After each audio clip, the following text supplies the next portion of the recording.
May pakiusap sa mga tagahanga ang BINI member na si Gwen. Ito'y kasunod ng nangyari umanong pagkatok ng fans sa kanilang kwarto para magpa-picture. Ang buong bahagi o ang buong pahayag ng P-pop star na sinuportahan din ni Broadway diva Lea Salonga tutukan sa showbiz report na ito.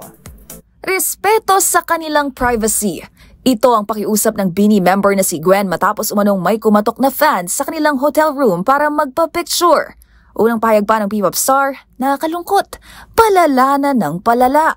Ayon kay Gwen, labis silang na-appreciate ang pagmamahal at suporta ng mga tagahanga at palaging susubukan na mapagbigyan ang mga ito pagdating sa pagpapakuha ng larawan. Pero sana na may hindi raw umabot sa puntong kakatok pa sa kanilang kwarto para rito. Bagay na sinang-ayunan ng kagrupo nitong si Aya Arceta.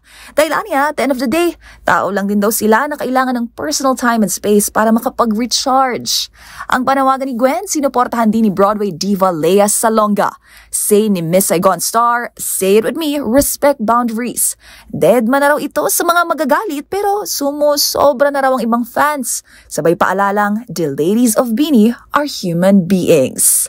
Para sa MBC TV Network News, ito bang yung showbiz angel Angelica Cosme. Una sa Pilipinas, una sa Pilipino.